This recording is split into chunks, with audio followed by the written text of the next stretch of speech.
guys, it's Lizzie here from PDAC. I've travelled up to Lee Valley Athletic Centre today to talk to British 800 metre runner Jamie Webb about his upcoming season and training so far. Why running? What got you hooked onto running? I was actually quite a late comer to the sport. Both my parents were involved in it through coaching, and when they were both athletes, I sort of was a really lazy teenager and just didn't really do much. About 17, I was quite unfit and just started training and working hard, and I just sort of got hooked from there. I think it's that real mental break, and even more so now that I've been working the last year, it's a mental break from that. You're sort of free. No matter what stress there is when you're out on your run, freedom running. Yeah, it's freedom running. It's a break away from what you're doing and another focus.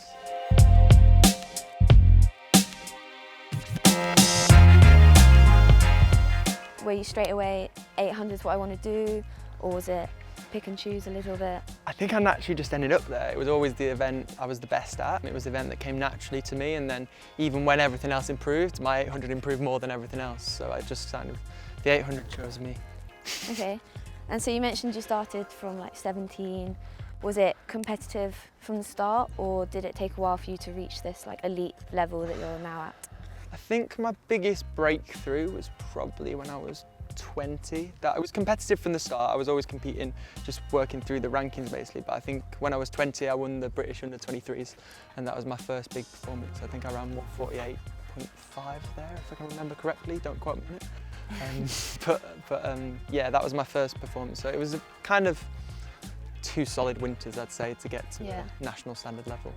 Yeah, because it's interesting. Like some juniors who are really good at the start, they find it difficult towards the end, but seems like you had more of a progression. Yeah, well, I did compete when I was younger, so I did do a few competitions, but I'd never really trained, never really was that into it. I just sort of did it through whilst doing other sports and whilst just enjoying things, just sort of, and then I lost interest, and then my interest came back, and I think I was quite lucky that my parents were really supportive, and they just allowed me to sort of find my own way, and that probably left that enthusiasm there for when I wanted to do it, because I think it doesn't always come from them when they're younger. And I think if you want to get to that top level, it's really got to be driven from you. So moving on to your more recent career, what are your highlights or best moments that you've had so far? My biggest highlight's definitely been the recent European Indoor Championships in Glasgow, where I came second. I think it was a big breakthrough for me. Last season had been a good season. I ran 145.7 there, which would have been what is a world standard this year, chasing after that again now in the outdoor season. But I really built on that in winter and found sort of new setup a little bit with the run yard. Still keeping, I've always been coached by my dad, so my dad still has a really big input. But we work with Matt Yates now in the run yard and the group there just to tweak things. We've added in a bit more speed work, and that led to me winning a European medal indoors, which was, massive breakthrough. So definitely a career high.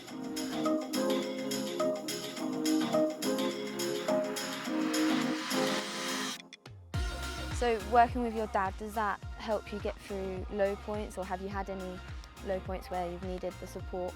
Definitely. I think any athlete who tells you they haven't had any low points is probably lying.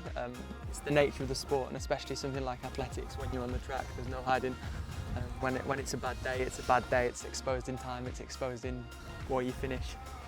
2017 for me wasn't a great year. I had a breakthrough in 2016. I came second at the Olympic trials. I had an injury off the back of 2016, which was pretty upsetting because I thought I was in shape to make the Olympics, which would have been brilliant, but I didn't. So you move on from it, and I changed that up. I had a really bad year in 2017, went back to basics, and then back on it in 2018. So even that in itself, it's a whole year just dipped, and the seasons passed by so quickly. So you've got. And did anything specific help you cope with that, or was it just get your head down, start again? I think you need that sort of outburst of emotion, that disappointment, upset, whatever, and then the people around you help you with it. That support, family, friends, training group. You just get back on with it. Get back on with what you've got to do, and set your next task, next focus. Always having that focus on where we're going and what we're leading to. Do you have any advice for preparing for big moments or big races where a lot of the time people put too much pressure on themselves for them? I think the biggest thing is just trust what you've done. Like them big moments of what we get ready for. Like if it comes to British Champs final, that's what you've been putting 12 months of work in, so there's no point getting flustered about it. You've done all the hard work. It's just making sure that week before that race that you're fresh and that you're ready and smile about it. Be there, smile. Like I went through a phase where I was putting too much pressure on myself, and I literally told myself to just smile on the line. And it's just relaxing and knowing that it's just another run, and I think if you utilise that pressure properly, then you're going to perform.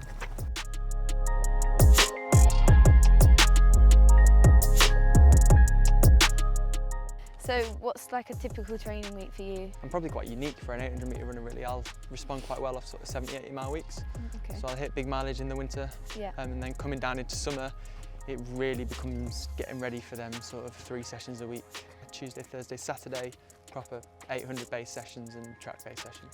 And are you quite keen on like the strength and conditioning? Do you keep that up all year round? Definitely. We have a really nice link in Cambridge, so I spend a bit of time up there at the Glassworks gym, and my strength and conditioning coach is based there as well. I always wonder, do you go more off like listening to your body, or do you kind of religiously follow what your coach or what your dad sets? I think as I've got older, I've become more mature with that, as in I go more off my body now. So if I've got an 8 mile run set, you'd have asked me a few years ago, I'd just do it. Like no matter what, even if I've got to drag it out and claw myself around, I'd do it. Whereas now, if I'm feeling a bit jaded, I'll slow the pace down, or I'll just really feel it. I might do 6 or 7, and often you'll find off the back of that, you end up not having to miss anything, not being too fatigued. And I think once you've had a big injury, you realise it's better to miss a couple of miles off a run than it is to miss 3 or 4 days or even 3 or 4 weeks.